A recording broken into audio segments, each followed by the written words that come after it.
Hello guys, അഭിജിത്താണ്. Escobar junior എന്ന് പറഞ്ഞ യൂട്യൂബ് ചാനലിലേക്ക് എല്ലാവർക്കും സ്വാഗതം. നമ്മൾ ഇന്ന് ഒരു റിയാക്ഷൻ വീഡിയോ ആയിട്ടാണ് വന്നിരിക്കുന്നത്.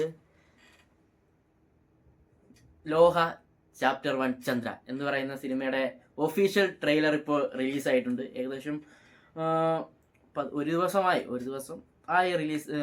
ട്രെയിലർ അവർ യൂട്യൂബിൽ റിലീസ് ചെയ്തിട്ട് നമ്മളിന്ന് അതാണ് റിയാക്ട് ചെയ്യാൻ പോകുന്നത്. ഇതിലെ മെയിൻ വേഷത്തിലെത്തുന്നത് കല്യാണിയും പിന്നെ നമ്മുടെ നെസ്ലുമാണ്. ഇത് ഡയറക്റ്റ് ചെയ്തിരിക്കുന്നത് ഡൊമിനിക് അരുൺ എന്ന് പറയുന്ന ഡയറക്ടറാണ്. അപ്പോൾ നേരെ നമുക്ക് വീഡിയോയിലോട്ട് പോലെ. ഏകദേശം 2 മിനിറ്റും 14 സെക്കൻഡും വരുന്ന ഒരു ട്രെയിലറാണ് അവർ പുറത്തിട്ടേക്കുന്നത്. അപ്പോൾ നമുക്ക് നേരെ കാണാം.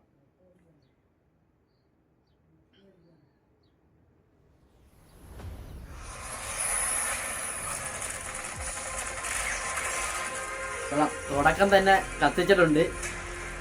നല്ല ഗ്രാഫിക്സ് ഒക്കെ കണ്ടിട്ട് തുടക്കത്തിലെ നല്ല ഗ്രാഫിക്സ് ഒക്കെ ഉണ്ടെന്ന് തോന്നുന്നു. One and only Dulquer Salman.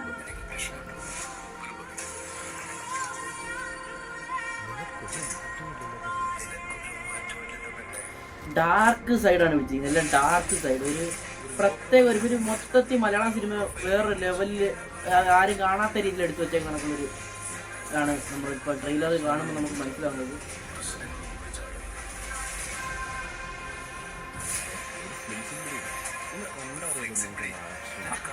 Naslen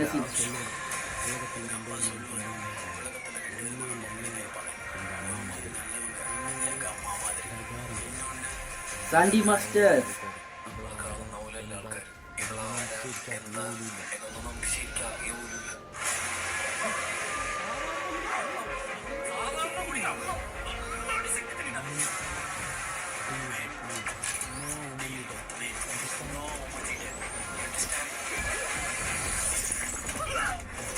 മോനെ പൊളിയായിട്ട് ചണ്ടകൊക്കെ വേറെ ലെവൽ. ഒരു മലയാളം സിനിമയെന്ന് പറയത്തില്ല, പൊളിച്ച്.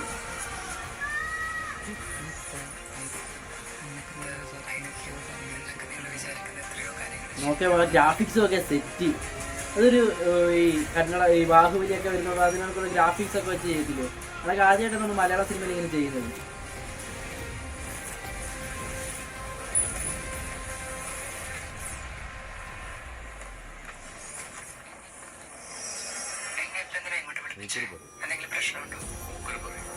ആരാണെന്ന് മനസ്സിലായോ?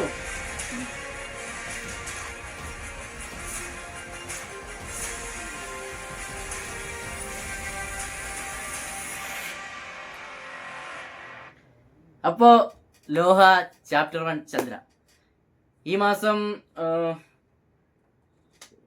റിലീസ് ഡേറ്റ് ഈ മാസം ഇപ്പം പറയാം.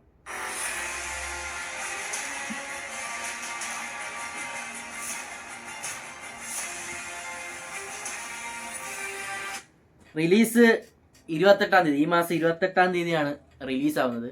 ഇതിൽ ക്യാമിയോ ആയിട്ട് ടൊവിനോയും ദുൽഖർ സൽമാനും ഒക്കെ ഉണ്ടെന്നാണ് റൂമർ കേട്ട് നമ്മൾ അറിയുന്നത്.